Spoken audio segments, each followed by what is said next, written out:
Please sign in. We've got a busy day ahead. If you're new to this school, please use the keyboard to enter your name. If you're already enrolled, select your name by clicking on it. If you don't see your name, use the arrows to scroll up or down the list. When you're finished, click on the Enter button.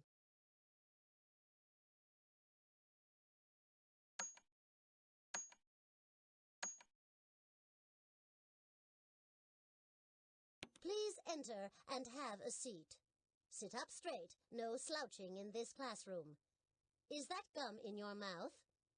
Sorry, my mistake.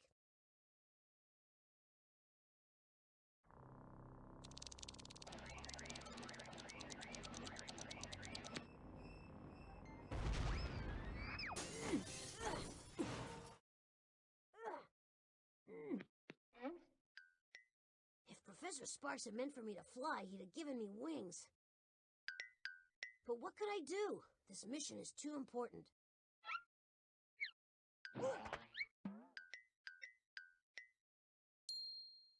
He startled me. I didn't think anyone would be here. Hey, you've got that, the transquizzer. Now be careful with that thing. Don't drop it. The future of the world may depend on that little machine in your hands. That is, if I'm not too late. There's just so little time and so much to do. Listen, I need your help, and if you think you can handle it, you can help me save the world. I am Android XL2, but you can call me Botley. That's what Professor Spark calls me. His daughter Polly calls me... Well, never mind what Polly calls me. I'm not getting to the point, am I? Here, let me start from the beginning.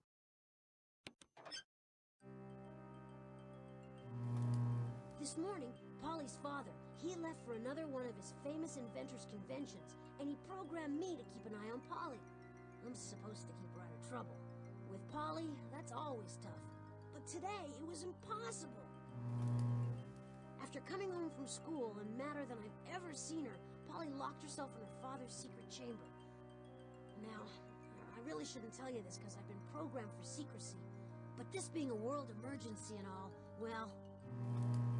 The professor has an honest-to-goodness time machine up there, and it really works. Not only that, but Polly sent 25 of the other androids back in time. The whole world is changing, and the changes of Polly written all over them. Cars don't exist anymore, and now everyone has to travel by pogo stick. An orangutan has just been elected president of the United States in a landslide. And the Statue of Liberty is now the Statue of Licorice.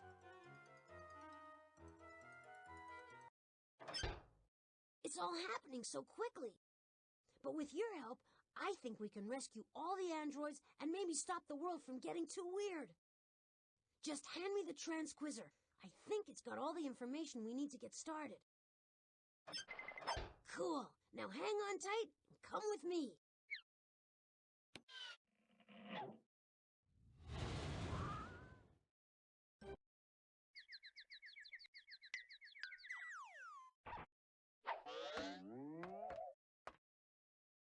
Well, this is it. Home sweet home. Polly should be inside.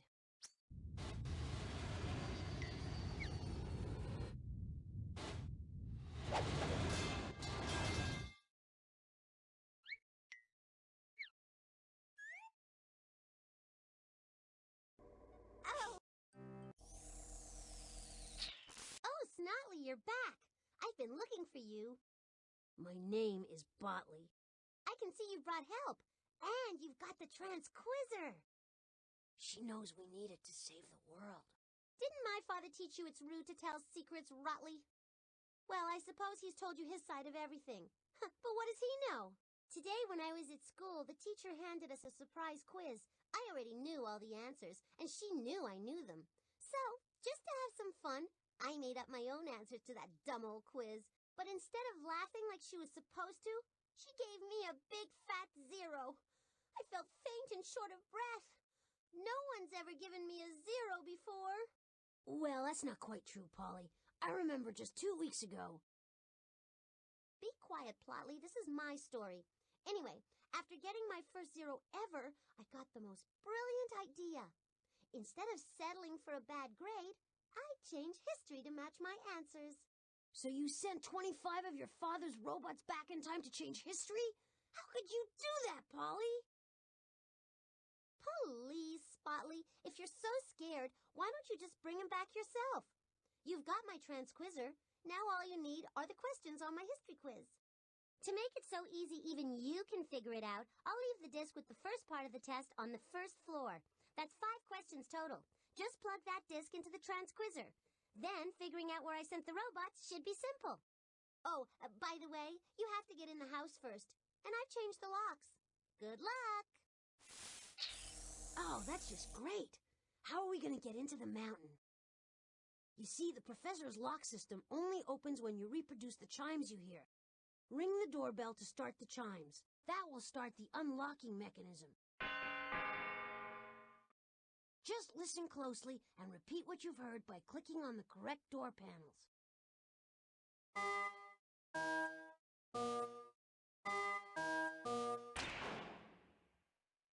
Way to go!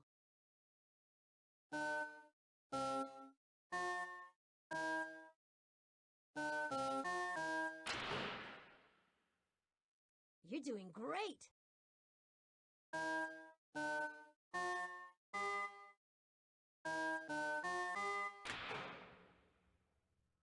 Way to go!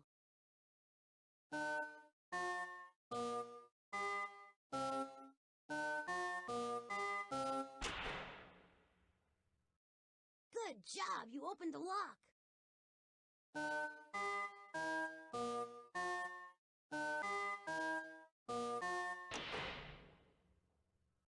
Only one more lock to go.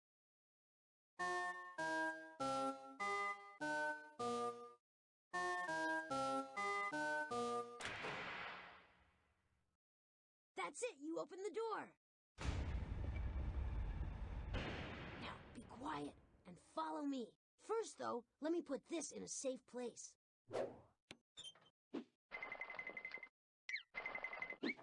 It's the utility belt that Professor Spark designed for me, and it's quite an achievement. Over there's a button that will take you out of any room in the mountain. The indicator next to it tells you how much energy is left to power the mountain. Now, if you ever need assistance, push on this button, and I'll do what I can to help. In the middle of the belt is the inventory. That's where we can store things we find in the mountain. The transquizzer, for instance. Professor Spark has set up a lot of games inside the mountain for Polly, me, and the other robots. If you click on this button, you can make some of them harder or easier to play. Finally, this score keeps track of how many invention points we earn. By opening the door, you've already earned a few points. Now, our destiny. This is the professor's home and laboratory. It's an entirely self-sufficient environment. We don't have to leave the mountain for anything. The professor even included recreational and cultural activities, so he and Polly wouldn't get bored. Over there's the kitchen, where we feature the very finest robot cuisine. Back there's the art gallery. Through that door is the music hall. When Polly takes her weekly music lesson there, the whole place clears out. Behind that door are stairs leading to the professor's jumbo electro generator. If necessary, we might have to go down there to power up. Finally, that stairway leads to the upper floors, filled with the professor's inventions. His most amazing invention, the time machine, is at the very top. Maybe later we'll have time to explore, but now we have to stop Polly from making the world too weird. To do that, we need to find that quiz disc. Hey, there it is! Pull it. All right, it looks like the disc should be inserted in the slot near the top of the transquizzer. Good morning, Polly. I hope you've studied for the quiz today. You may have a lot of natural ability, but even geniuses need to study. That's Polly's teacher, Ms. Winkle. At that school on the hill, everything's state-of-the-art. All the quizzes are personalized, programmed, and videotaped by the teacher. Pretty cool, huh? Now, today's quiz is all about inventions and discoveries, something you should know plenty about, Polly. But no fair asking your father for help. There are 25 questions total, Polly. 5 on each of the 5 discs I've passed out to you and the rest of the class. That's 5 different levels. So, sit up straight, put on your thinking cap, and select your first question. Okay, what we should do first is select one of the quiz questions. Just click on any one of the 5 buttons near the bottom of the transquizzer. Since we've got to bring all the robots back, the order doesn't really matter. Baseball games usually take 2.5 hours, but only 8 minutes of that time is action. That's a lot of waiting around. It's no wonder that basketball, not baseball, is watched by more people in America than any other sport. Baseball was invented in the summer. Why do you think basketball was invented during the winter? This is an easy one, Miss Winkle. Basketball was invented in winter to give snowmen something to play. I mean, think about it. Whose life is more boring than a snowman's? All they do is stand around waiting to melt. Well, Polly, you slam-dunked that one. Basketball was indeed invented as a winter sport for snowmen. And believe you me, 7-foot snowmen are extremely grateful to have something to do besides stand around in the cold. Snowmen playing basketball? You can't bring snowmen inside. They'll melt all over the court.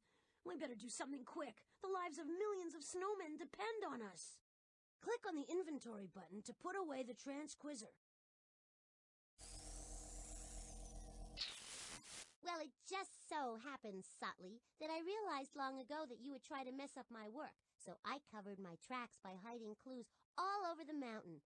4 clues total. Well, Polly, okay. It looks like we have no choice but to play by your rules, as unfair as they are. Just tell us what we need to find for this mission. Calm down, Shockley. So what if I sent Danny DeFrostbot back in time? He'll heat things up a bit. Now, if you have a problem with that, you'll have to find these 4 clues. A handkerchief, a blue ox, a fish, and a whistle. Smokin'! Danny DeFrostbot. He was always a bit hot under the collar, but I can't believe he's willing to melt the world's snowmen. Polly's reprogrammed him, I'm sure of it. Let's find those clues. We have to get Danny back.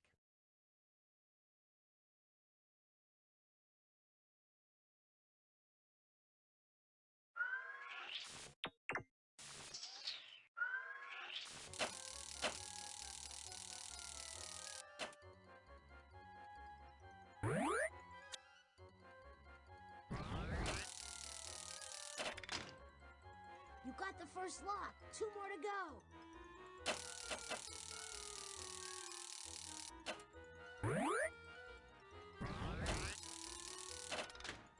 All right, you got 2 locks. Just 1 more.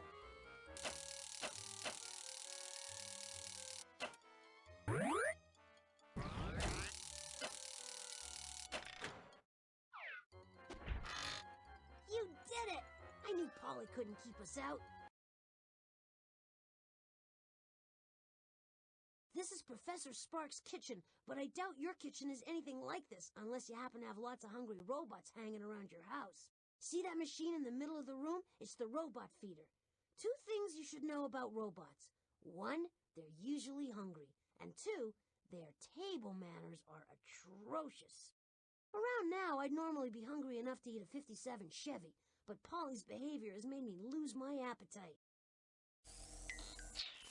That's not all you'll lose if you don't get this show on the road, Dotley.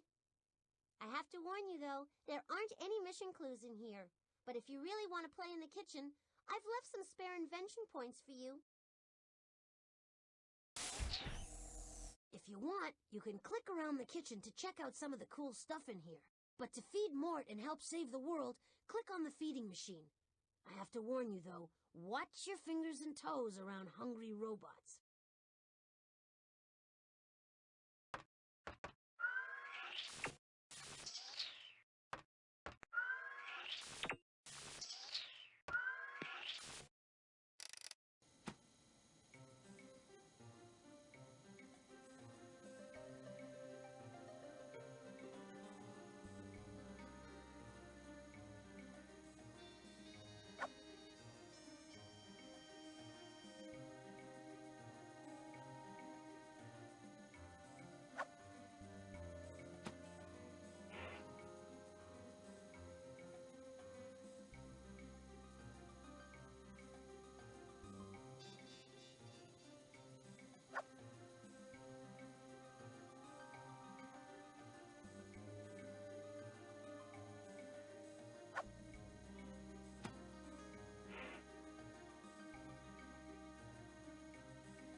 I must tell the other robots about your brilliant cooking. You did it! Man, Mort is one robust robot. For providing such a fine feast, here's a little tip. Put those Hey!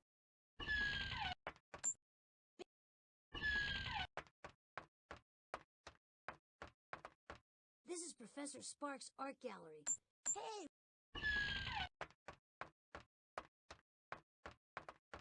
This is Professor Sparks' art gallery. It's sort of an art museum and an art studio combined. That odd-looking machine over there is his virtual collection, where the professor keeps a display of some of the most famous works of art in the world. You can also go into the painting gallery in the back to create your own masterpiece. Don't forget to bring your imagination. If you're going to visit the gallery, you let me know if you find any of Polly's things hidden in there. If I've told her once, I've told her 1,000 times, don't mess up the collection. Of course, she doesn't listen to me. Why, once I found a Romanesque urn next to a Baroque. That's Mrs. Beasley. She's the resident art expert. Some say she's as old as some of the Greco-Roman statues in here. I heard that, you hotshot silicon chipsters. So smart and so fast, and so what? I've got more sense in my vacuum tubes than a lot of you. Well, if we have any questions about the art, we'll be sure to ask you. I definitely sense that Polly has hidden one of the mission clues in the virtual collection. We should investigate. Well, Bootley, maybe you're smarter than you look. I have hidden one of the mission clues inside Daddy's virtual collection. What you have to do is figure out which of his great works of art I hid it in. Give us a hint, Polly. Quick, Snotley. What U.S. state is famous for its peaches? Peaches from Georgia are famous all around the world. And Georgia happens to be the first name of an artist whose portrait I love. Let's go.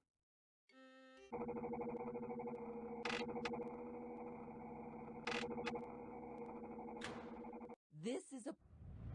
Over time, photographs have become the most popular way of capturing a person's portrait.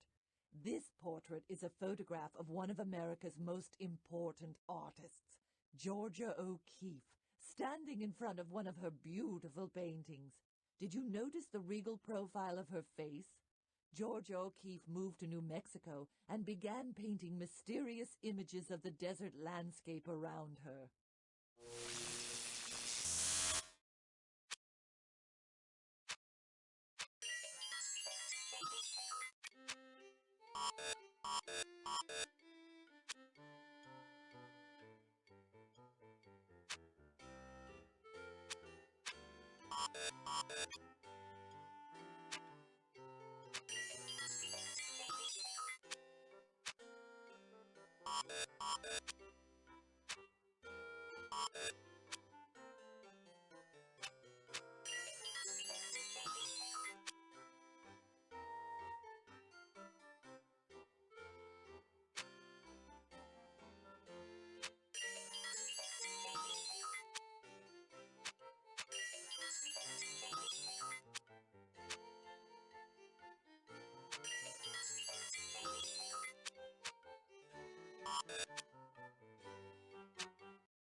No mission. There's no mission. I remember the good old days with the professor and all his artist friends. Now just us.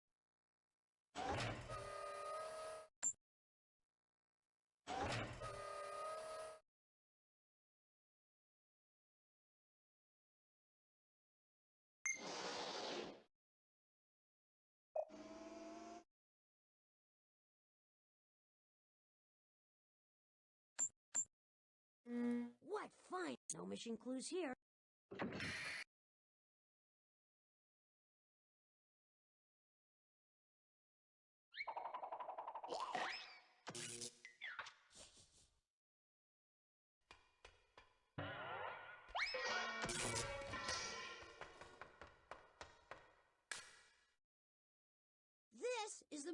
electric generator. Pretty impressive, huh? Professor Spark invented it so that he could produce all the electricity he needs to run the gadgets here in the mountain. And believe me, this place needs a lot of juice.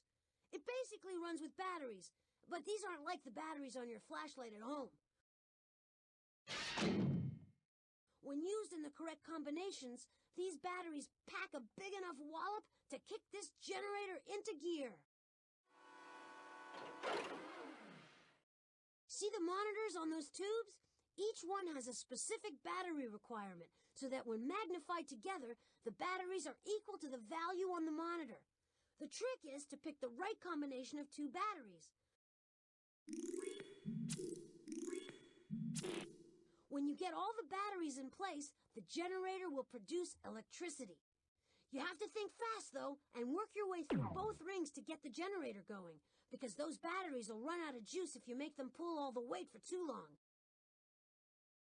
Okay, now you do it. Put the correct batteries in place.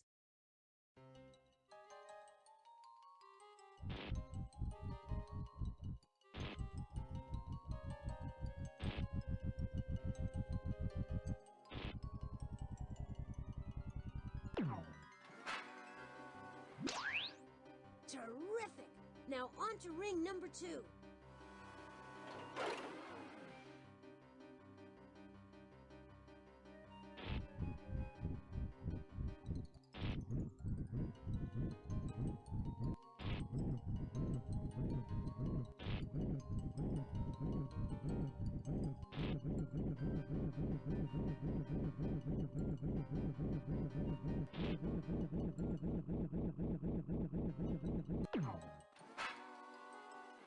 Good job! Now hold on! This floor's empty. This is the door to the professor's concert hall, which he usually keeps locked so none of the less musical robots around here pound too hard on the piano. But the door doesn't open with a key. Instead, it uses a password. Hey, Beethoven! Huh? Hello? Who's there? Oh, Bartley, it's just you. You should have called my name instead of just scuffling around out there. Sure. Okay, listen, Polly's up to no good again, and we're trying to stop her. We're having trouble with this lock. Can you help us? Now, Bartley, if I just gave you the answers, Polly would reboot me in a heartbeat. But if you're really having trouble figuring out one of the words, click on the button next to it, and I'll see what I can do. Good luck. Okay. What you must do is unscramble the letters on the left side of the door to create 4 words.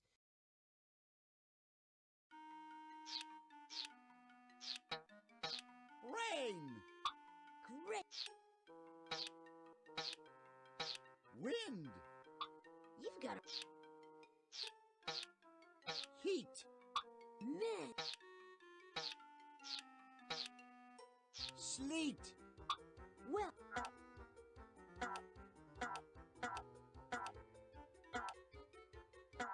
That is correct. The password is weather.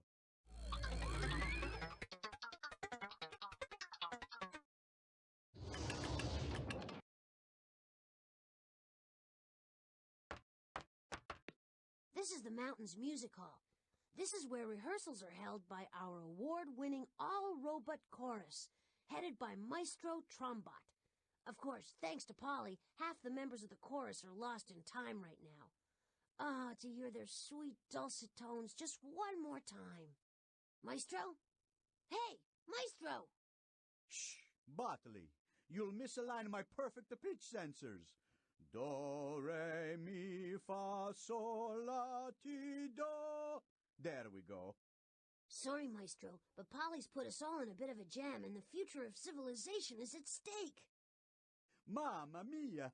If she would only practice her arias, she wouldn't have the time or the inclination to destroy the world. Music has such a civilizing influence.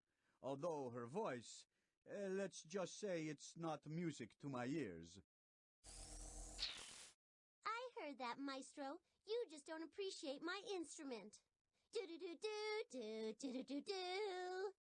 Well, Polly, you do have a quality. Yeah, I got quality to burn. Pity Notley doesn't have any musical skill, 'cause he'll need it if he wants me to give him some extra invention points. You see, I want him to play me this song. And please play it right, Dingbot. My delicate ears can't handle even one sour note. You mess up, and you get nothing. Nada. Zilch. Nuts. You know, if you like, you can play the organ with the top row of number keys on your keyboard. Click on...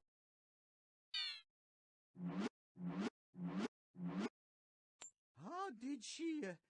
it seems that you have your work cut out for you, dear Bartley. You see, the music is all mixed up. If you want to hear how it's supposed to sound, click on me and I'll play it for you. Then you should have little trouble rearranging those musical phrases until they're in the right order. Click on the button next to the phrase to hear the music stored on it. Then click on the phrase to move it to another slot. If you click on the play button, you can play the entire piece as it's arranged on the music tablet. You can even change the instrument it's played with by selecting one of the instruments on this panel.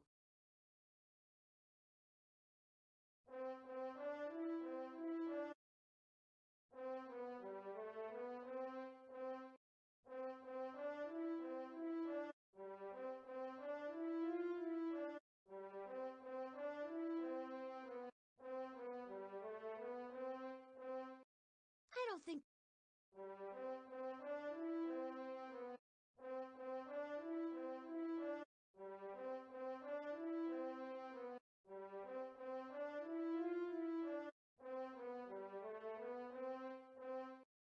You did it! This song is called Yankee Doodle.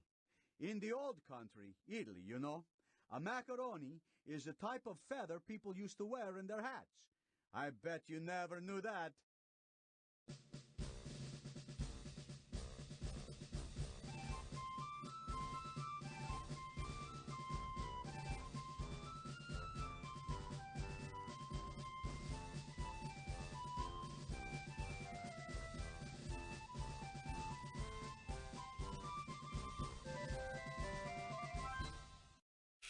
Encore! No mission clues here. You'll see that as we go up higher in the mountain, the professor's inventions get more secret and bizarre.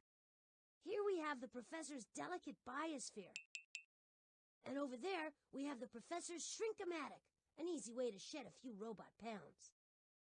That tram there will take us even further up into the mountain, and to some of the professor's other inventions, including his famous time machine. If you want to go back to the first floor, click on these stairs.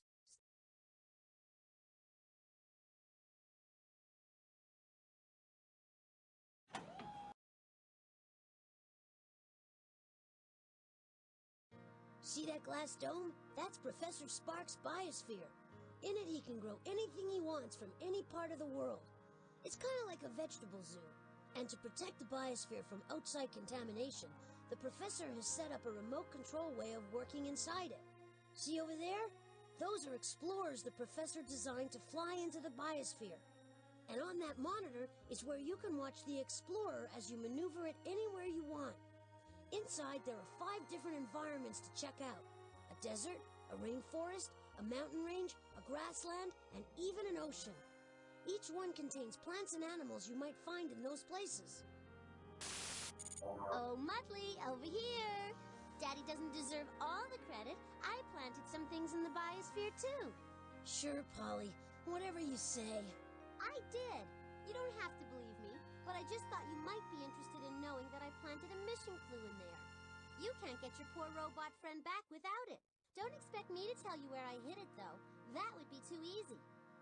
Polly, the biosphere's huge. You're expecting us to find a needle in the haystack, so to speak. Relax, Nutley. I know Daddy didn't exactly overload you with smarts. I guess I can even the playing field and give you some hints along the way. And here's your first hint. Get one of those explorers launched. Even you should be able to understand that. Boy, someday. Well, let's launch one of these babies and see what Polly's got in store for us inside that biosphere. Click on the launch button on the console to send the Explorer inside.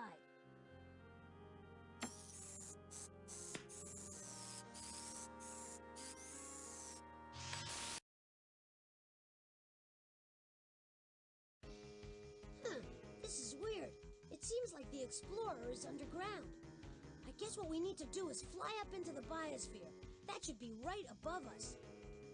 To fly the Explorer, use the arrow keys on your keyboard. Press the up arrow to blast the Explorer forward, and press the left and right arrows to rotate it.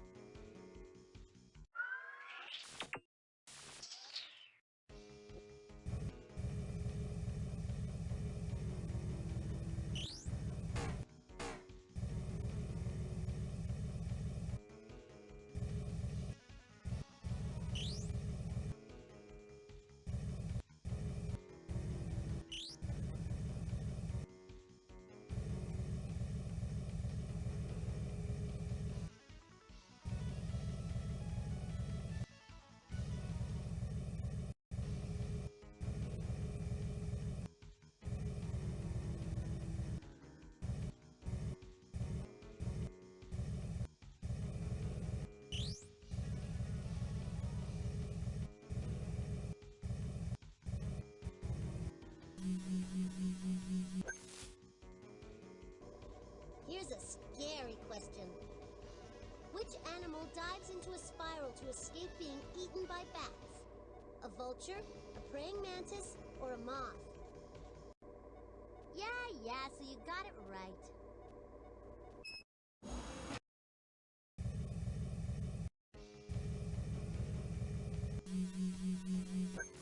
You should like this question. It's so easy. Which plant is smallest? A mango tree, lichen, or a barrel cactus? Oh, so sorry.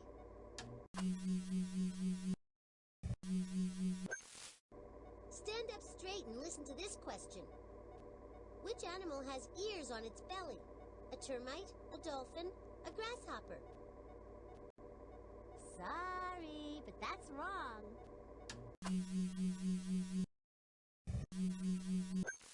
There's a time limit on this question.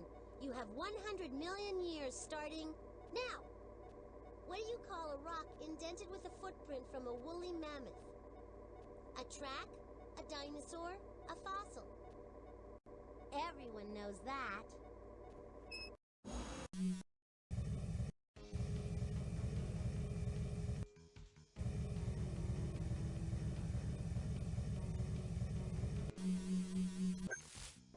I had an easy question for you, but I forgot it. Try this one instead. Which bright blue flower survives among craggy rocks? The sunflower, the daisy, or the forget-me-not? Yeah, so you got it right.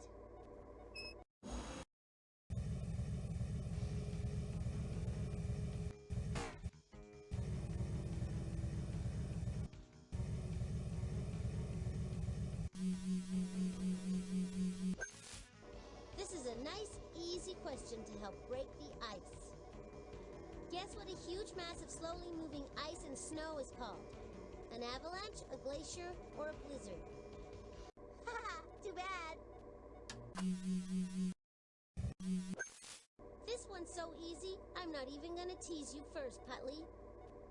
Which flower blooms in cold weather? A sunflower, a daylily, or a snow buttercup? Haha, too bad.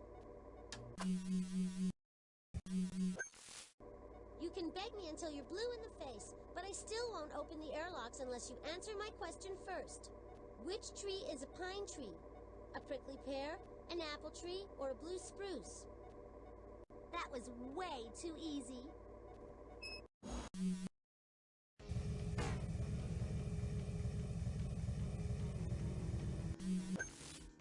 Timber!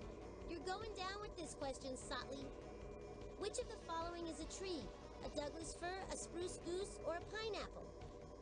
Big deal, you got one right.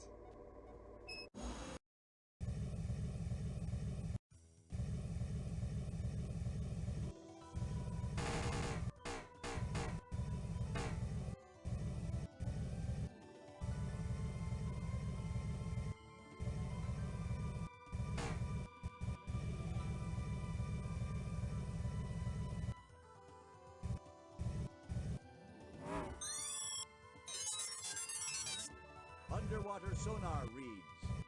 An aquatic... Spotted. Evergreen tree that can grow at high altitudes. This is a Douglas fir. Touchdown! You landed... All right, Okay.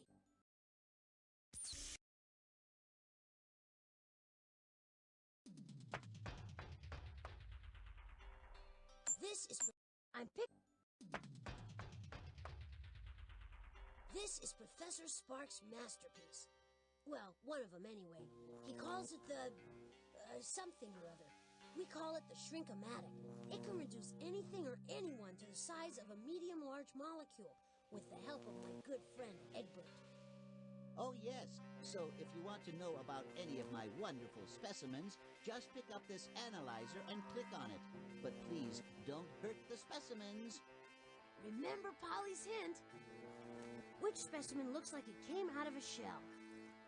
When you think you know the right specimen, hand the analyzer back to Egbert. You can then move the specimen over to the Shrink-O-Matic. Once it's there, Egbert can shrink me to the size of a molecule. Then I can dive into the specimen and find what we're looking for.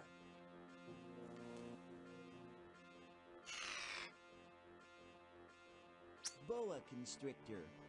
The boa constrictor is a long snake that suffocates its prey. It wraps its long body around a small animal. Earthworm.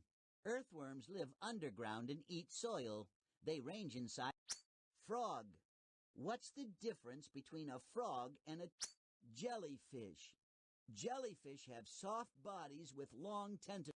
Newt. Newts are small salamanders that are born in water and live their life. Octopus. The octopus lives at the bottom of the sea.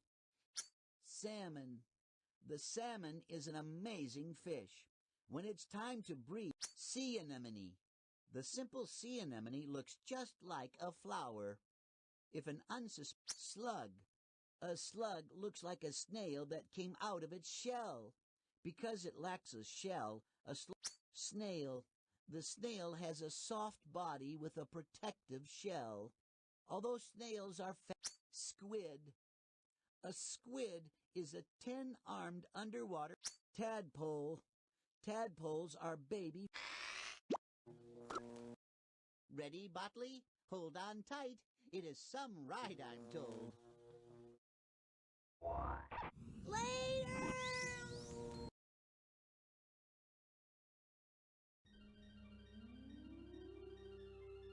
If you chose the right specimen, the object Polly hit should be somewhere inside that giant molecular thingamabob up there.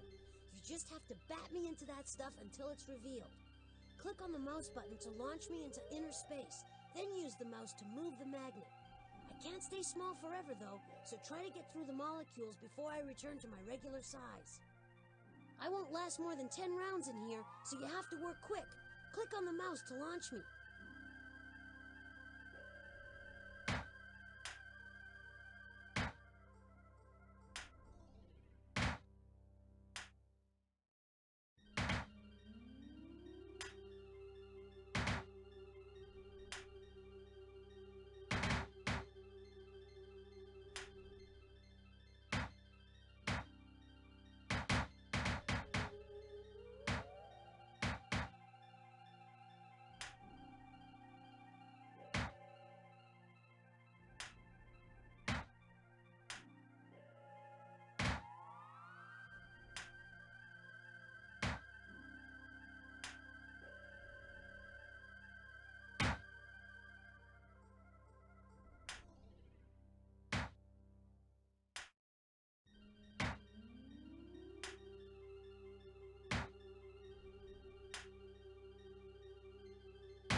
and add it to the inventory.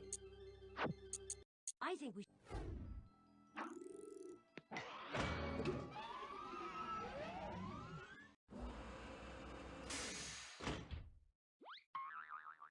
Yes! We're at the very top of the mountain. Just knowing what's up here gives me chills. Still, I'd go anywhere and face any danger to save my fellow robots. Over there, we have the professor's observatory. Once, a while ago, he caught Polly spying on the neighbors with the telescope. Boy, did she get a nice long time out.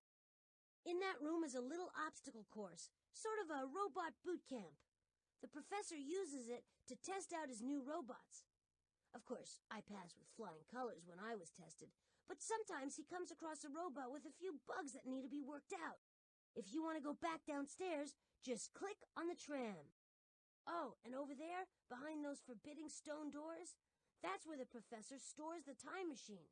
There's no way to open it, though, until we have all of Polly's mission clues and, of course, enough invention points. Okay.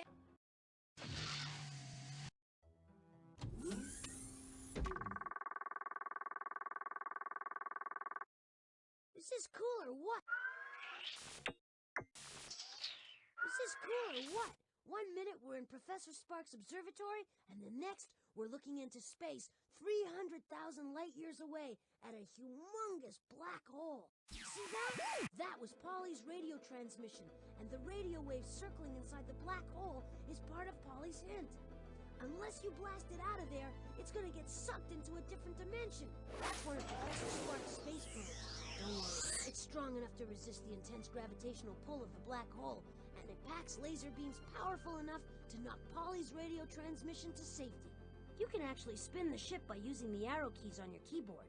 To shoot the ship's laser beam, press the spacebar on your keyboard. Whenever you hit a radio transmission packet head-on, you'll knock it 1 light year away from the center of the black hole.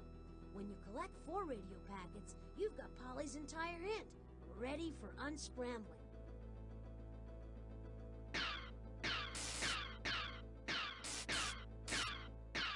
Nice shoot. You got a radio packet. Wait a minute. Fantastic. You destroyed an asteroid. Great. You got another radio wave packet. All right.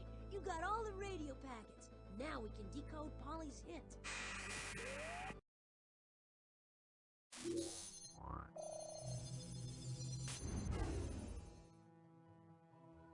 What? Great! You decoded one of the sentences. Almost there, but it seems Polly left a grammatical booby trap.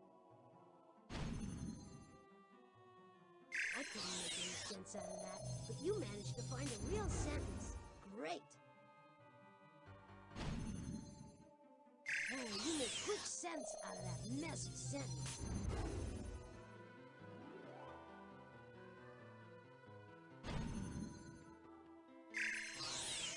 Decoding operation is completed. You broke the code. I made the days longer than the nights. I made flowers grow tall and days grow warm. How did I do all these things? I brought spring to ancient people. Great. Move the pointer. Hey, you're right on target. Here comes the spaceship.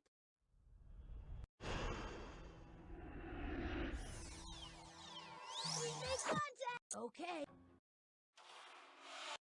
This is the most dangerous.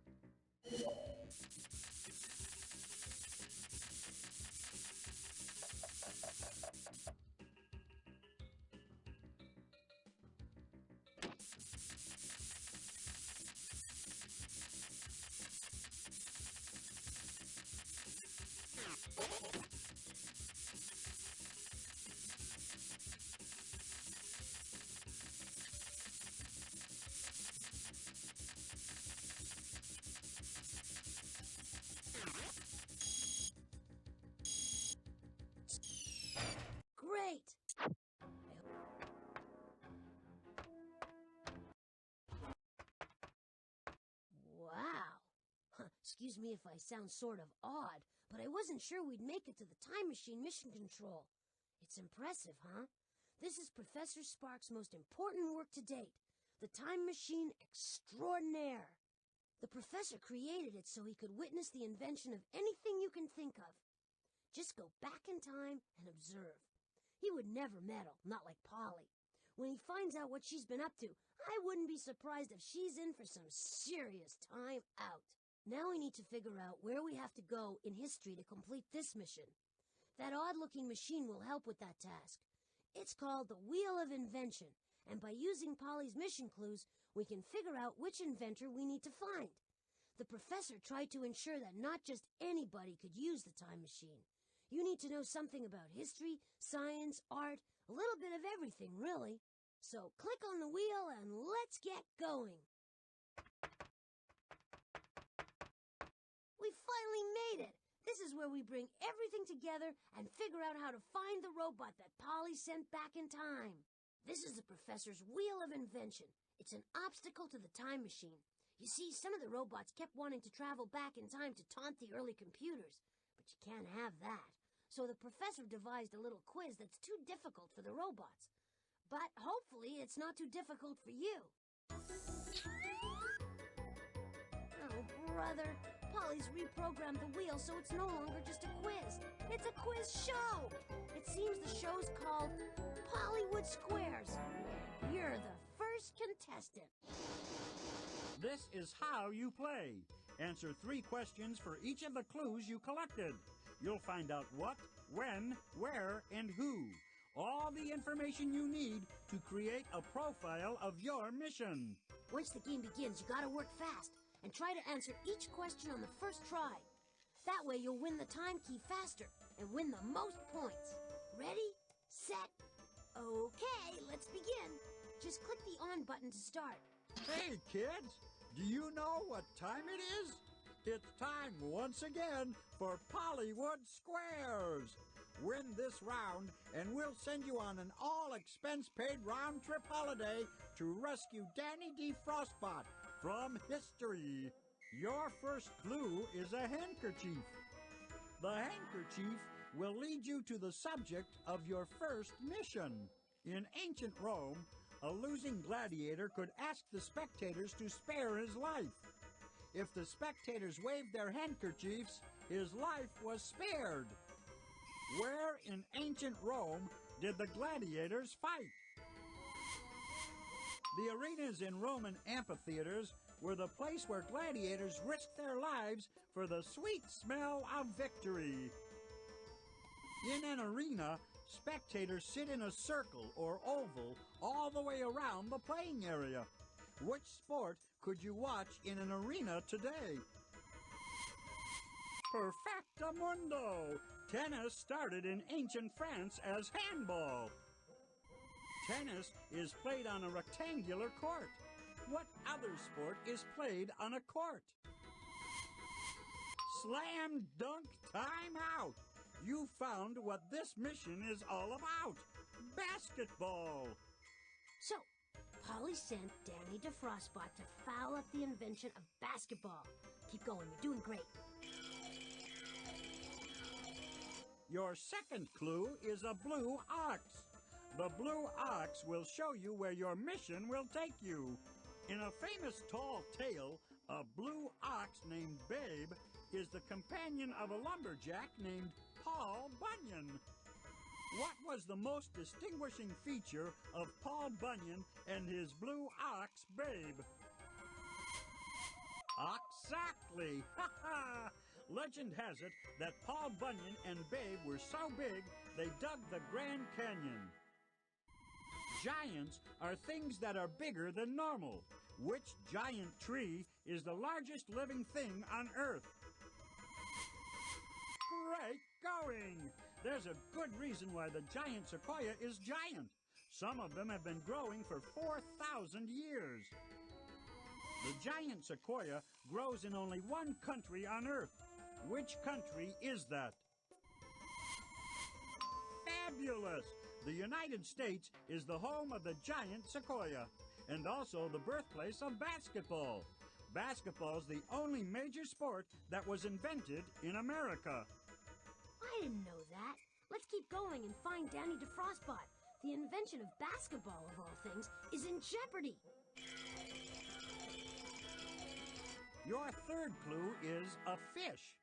The fish will show you when in history you need to go. Unlike animals on land, fish never stop growing.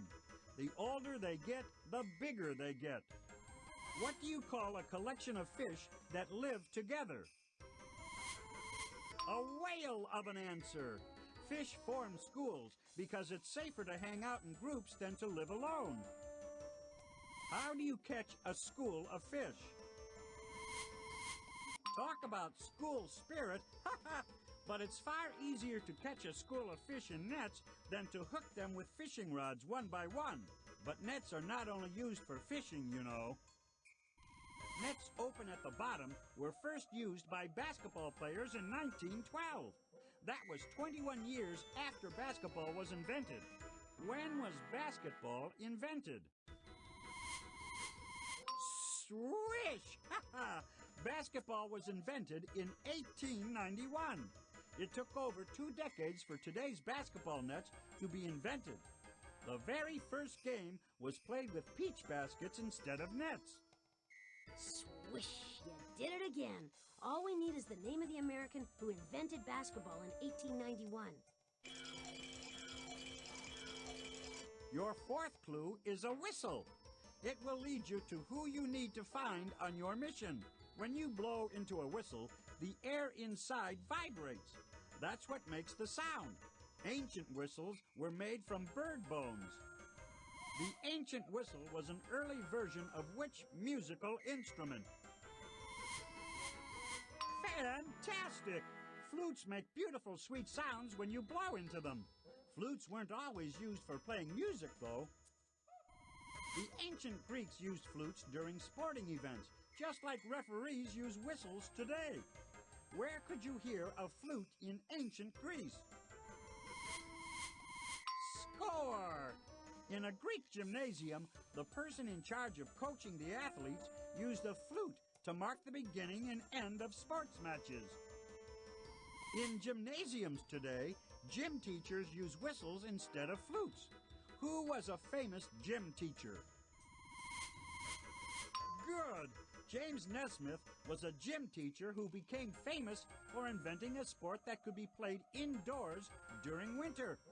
That sport was basketball! All right!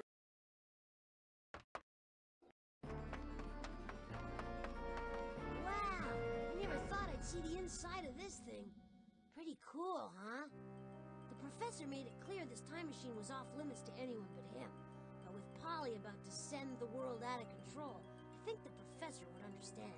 That looks like our window into the past. Look! All the information you found at the wheel is now neatly in place up there. I guess the time key did that. This lever looks important. Click on me if you think I should pull it. Maybe it'll start things up. Ready for a little one-on-one? A gym teacher in America is about to invent basketball. Let's go.